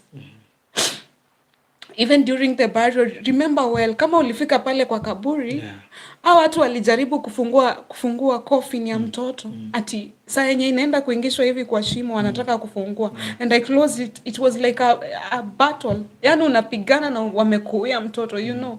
I don't know why they wanted to open the coffin. I don't know why. Wakati inateremka, yet watu walikuwa wameview body from the mortuary. I don't know why they were opening it. Okay, as you continue, I'll ask you this question. Was Cynthia there? This Cynthia Nzelani, was she there during the burial? She didn't come. Cynthia, for me to know about Cynthia, Cynthia wakati alikuwa kwa nyumba, I remember, kuna comments alikuwa anafanya. Anasema, niongeleshe vizuri, there's the way she talks. Niongeleshe vizuri. Mi najuana na watu wenye wanaweza kusaidia. Kuna watu najuana nao wanaweza kusaidia. Then after Cynthia leaves, this guy would call me, akiteta, you think I don't know what you are doing? I know. So later, one of my relatives, a sister to Cynthia, she got so furious and she came to the house, akaniambia, Naomi, I know what is happening. My sister has been selling every information to that man. Na akampigia simu na akamweka loudspeaker. And I heard her confess with her mouth. Nilijua hata watoto walikuwa wapi, you know. So you know she was talking it out of anger. But I heard her say it. She said it. I'm not simwekele. She said it. When I was given my son back, My son told me, mom, kuna kazini yako fulani anaitangwa, anamjua vizuri sana, anaitangwa Cynthia Nzilani. Mama, unamjua? Na kuna venye anataka kukufanana. I went to my photos, I showed my son. Ndo huyu. Kuna siku hata alikuwa anakuja anachukua Beverly anampeleka for lunch. Kwanza kuna siku tulitafuta Beverly hatujui yako wapi. Kumbe ni yeye ametoka na yeye. Huyu ni beshte ya huyo mama anakaa na daddy. You know. Wow. Na alikuwa ametumwa na daddy. Like the boy said, so Cynthia, if you think you're not exposed, I know these things. I know these things. It's so unfortunate. And you repeated the same thing. In my wedding, Cynthia, you came and you lied you did not come. Yet I got photos of you in my wedding. What is it you look for from me? What did I ever do to you? Do they have any? What is the relationship between Cynthia and your ex-husband? Cynthia got married to a guy we used to sing together in church. He was my ex-husband's friend, and that's all I know. Vitu zingine mimi I don't know. Cynthia hata ni mdogo wangu kwa umbali. Sijui ananitafuta nini. You get? Ni ule mtu hata we've never I don't know what she looks for. Mimi nilikuwa namjua she's my cousin full stop. Vile tu masista wake wako. But kumbe kuna venye ananichimba. Me I don't know. I don't know what she looks for in me. I'm very sorry, Naomi. I knew your story. Nilijua tu juju. I never knew it was this deep. Now, allow me to ask you another question. It's okay. Now, when your husband, because you ulinionyesha your husband, yes, during the burial, yes, alijiteteaje? Aliweza kujiteteaje kwa watu ambao walikuwa pale kuweza kujionyesha si yeye aliua mtoto? Okay, what happened? As I said before, I had to go to court and seek some orders. Wakati wanatengeneza ile, what do we call it? Hii nini ya kuguide watu kwa mazishi. Yeah, that booklet. Eulogy. Wakati wanatengeneza ile eulogy. Because we did we combined our ideas. And me, by the way, tangu, even before, I don't talk to that man. Hata wakati wa kupanga mazishi, I've never, like it was niyo ya, hiyo ananipigia, ananibisha, ananisomea ama ananitukana, or hiyo ya kupiga akini break ya news. We didn't communicate. He appointed his cousin. I was talking to his cousin. So walikuwa wamenitumia hiyo eulogy, and the way walikuwa wameiweka, walikuwa wamedanganya mtoto aligonjeka. So that is when I went to court. Nikasema I need orders to show that, saying that like death ya mtoto is quite disclosed. If you manage to get my daughter's eulogy, like death haikuwa disclosed. Because me, I told them I have the report postmortem. Kama mnataka kuinsist kuendelea kudanganya, I'm going to just print out copies, so many copies that I'm going to issue to everyone, for everyone to know what happened to the baby. So like hakuna kitu alisema, kusema mtoto alifanyika nini. And me, I avoided talking about it because ningesema tu hapo. And then people were really very angry. Wengine hata walikuwa wamekuja na mawe. People were ready for war.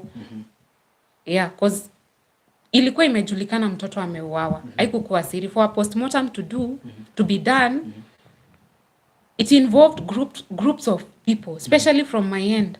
It involved people who contributed, ndio hata tupate pesa ya postmortem. Mimi sikuwa na hiyo pesa ya postmortem. My friends helped me get that money, and it's not small money. So people knew, but kwa burial we didn't bring that up. Yeah. Wow. Naomi, I know you're going through a lot, and you went through a lot, and right now you're strong enough to give out this story. Maybe I can ask you, what exactly would you like, or what do you want? Because there must be what you want, or there are what we call the desires of your heart. What would you like it to happen to your life right now? As in, ungependa uweze kusaidikaje, usikia kwamba roho yako imetulia? One, the part that pains me the most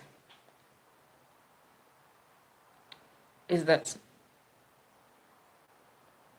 the magistrate gave out my daughter and my son, knowing very well that she's exposing them to danger. That is one. Right now, even the custody case is not closed. The custody case for my kids is not closed, despite that my daughter is dead. I need that case closed. I need full custody of my son. An injunction that that man will never ever come anywhere close to my son or myself. Because right now, I might look like I'm living a normal life, but I'm telling you the truth. I'm not living a normal life. We live in fear because sitakosa kukaa nikikumbuka yaliyopita. Like I keep comparing future and what happened before. Yeah. This man, he made attempts to steal these kids before. So I live in fear that one day might come and, take away my son. One day might harm me or harm my son to hide the evidence that, because only my son and me, ni sisi tuko na ile evidence mzuri sana ya what he did, Naomi, those are my fears. I really need something done. This man, alipewa watoto walikuwa wazuri. If you've shown the photos of my daughter, huyo mtoto hakuwa na alama yoyote. This man was given kids when they are sound and safe. Akaenda kuwaficha. He defied court orders. And he's still out there. Alidefy court orders 1, 2, akaenda akarudi mtoto, amerudisha mtoto amekufa. Na ni yeye watoto walikuwa kwa mikono yake. Assuming someone else assuming even that woman he lives with killed the baby. But the fact remains that this man, watoto walikuwa kwa mikono yake. Why is he still out there? This man has defied so many court orders, even as we speak. So many. And he knows it. And he's still out there enjoying and talking all manner of nonsense to people. I believe this man should be somewhere in Uko, rotting in jail somewhere Uko. Because the cases I've seen before, DCI also don't know how they operate, because kuna cases unaona imeripotiwa, it is murder, na mtu anaekwa ndani, investigation ikiendelea. You get? I've never understood why this man was never arrested after my son was rescued. Hizo investigation wanasema wanafanya, sijui wanafanya for 20 years ama ni for how long, ziendeleange kama mtu ako ndani. Him and that woman, because watoto walikuwa kwa mikono yao watu wote wawili. And everyone else who was in that house, they should be somewhere in there. Okay, Naomi, I know you it's so painful. Your story is so painful. Now, is there anything that they did to your son? Or they just tortured your daughter to death? Only that? Is there anything that happened to your son? My son was tortured. There's nothing as bad as a psychological torture.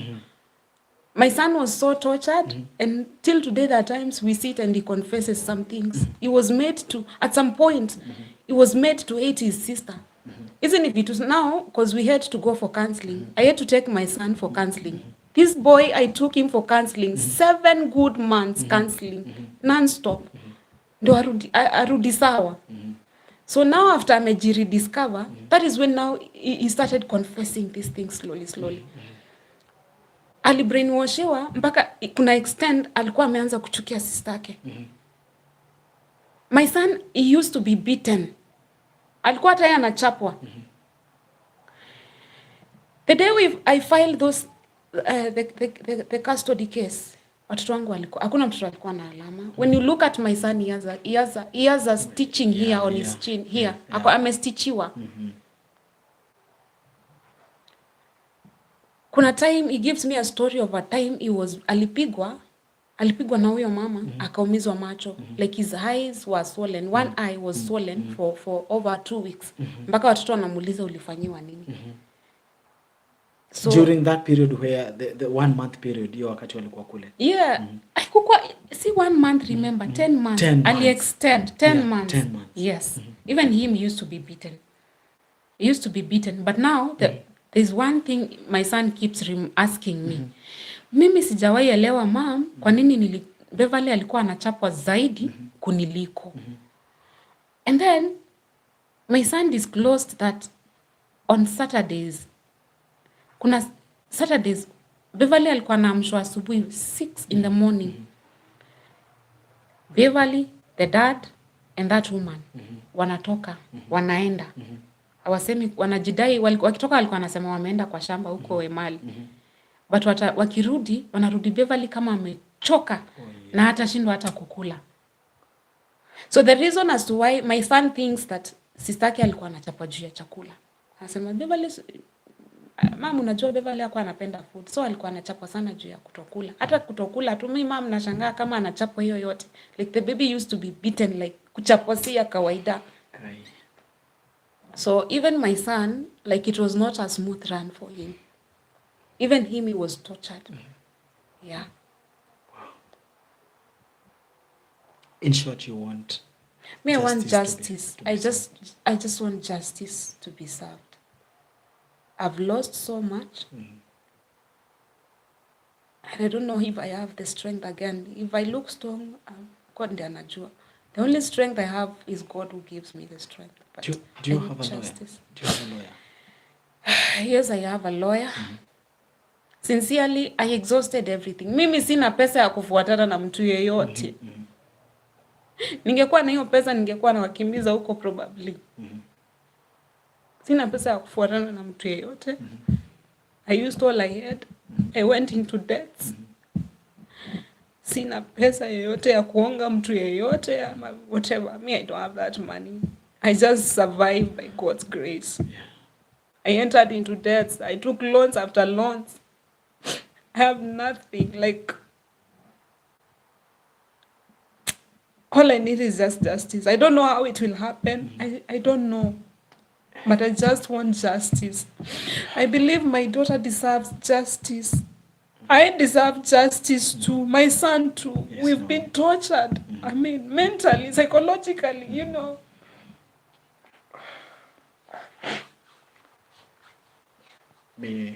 I tried following up on divorce case. I can't even go through it. I don't have those funds.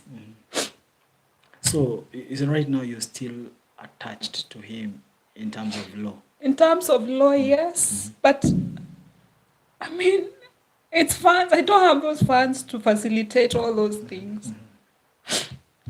My kids came first. That is why I rushed first to secure my children. Unfortunately, one was murdered in the process. Otherwise, I would have divorced this man long time ago because he's not a human being. He's just an animal. You and your hubby. We don't talk. We don't talk. We don't talk.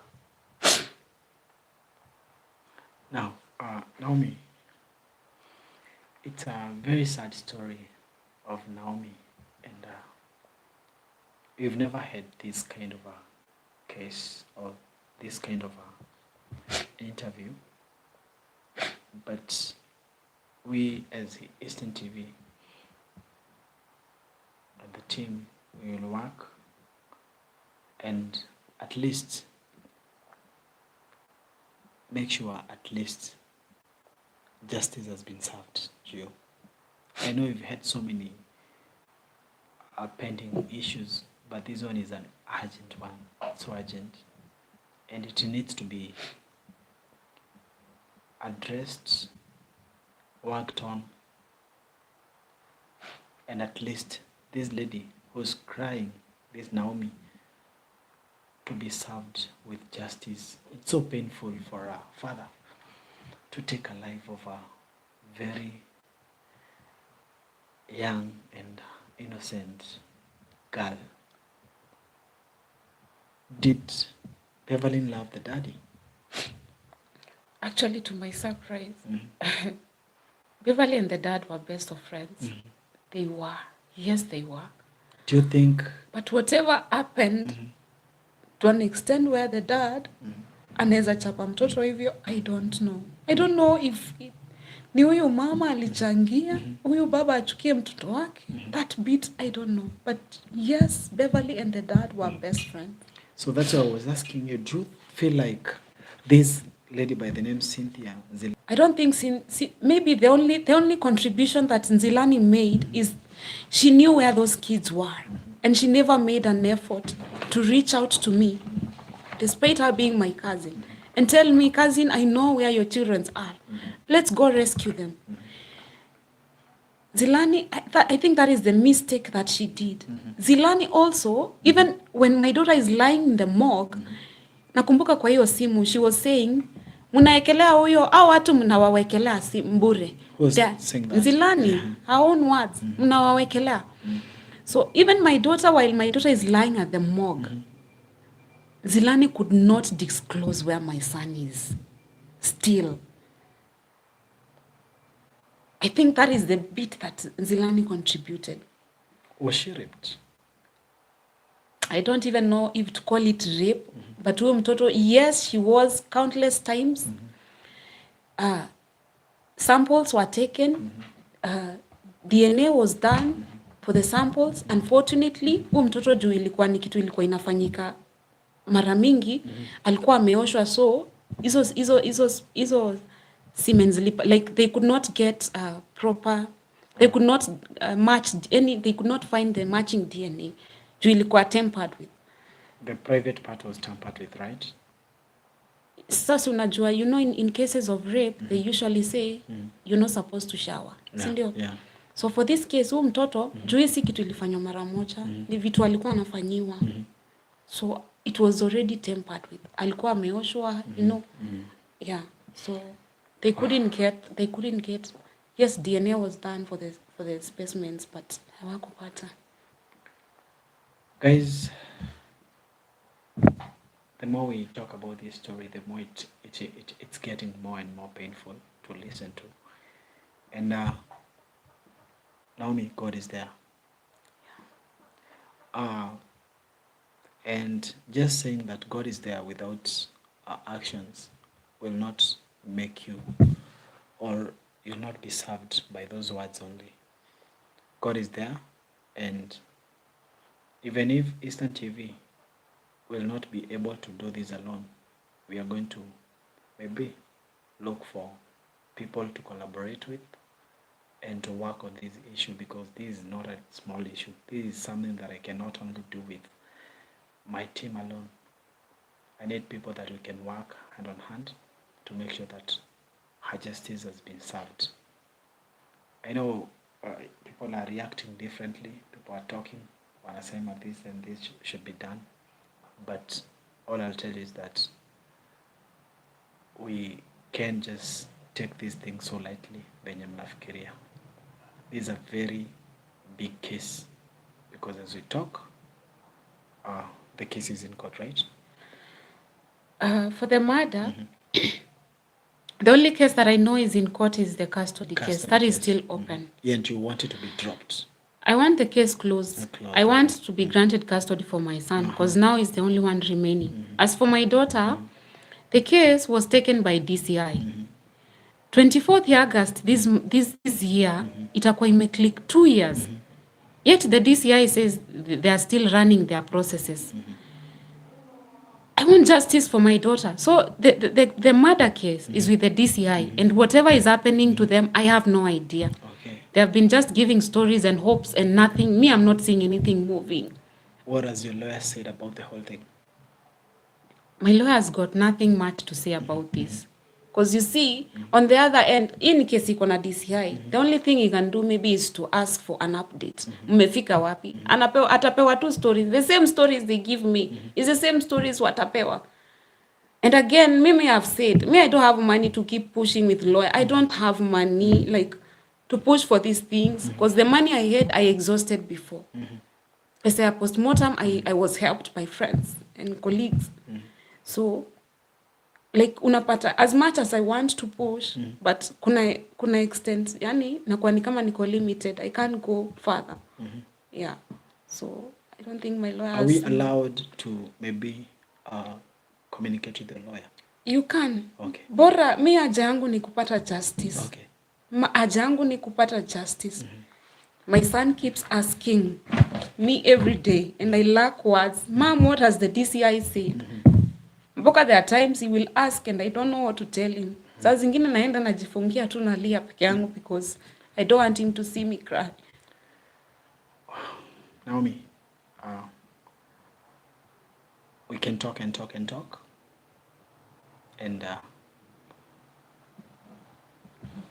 the only way is to work. Actions are better than empty words. Guys, it was nice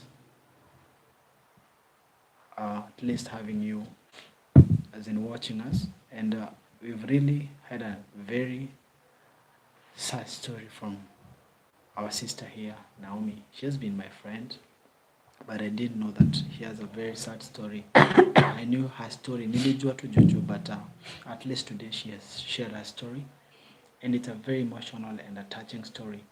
We are going to follow up, and at least we will be updating you on what is going on, because she must be served with justice. I don't have much to say. I'm a man, yes, but this story has really moved me. And Naomi is a musician. We will be pinning her channel here, description, and go subscribe to her YouTube channel, support her, and we will be doing the follow-up. That's all I can tell you. It's not all about her doing music, but we want justice to be served.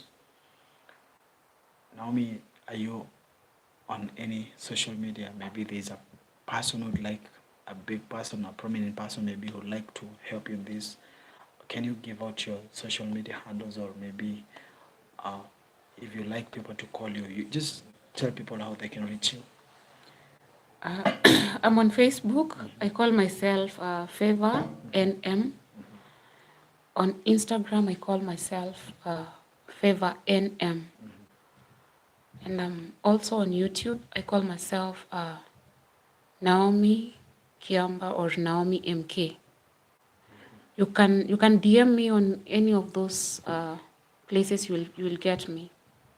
Yeah, in case you need a number to talk to her personally, my number is 0728988278. I was your host, Director Samaritan 254. Tukutane kesho 9. Now, also, tomorrow I'll be addressing this issue on why we separated with Ivy tomorrow at 8 p.m. Until next time, we are out. Peace.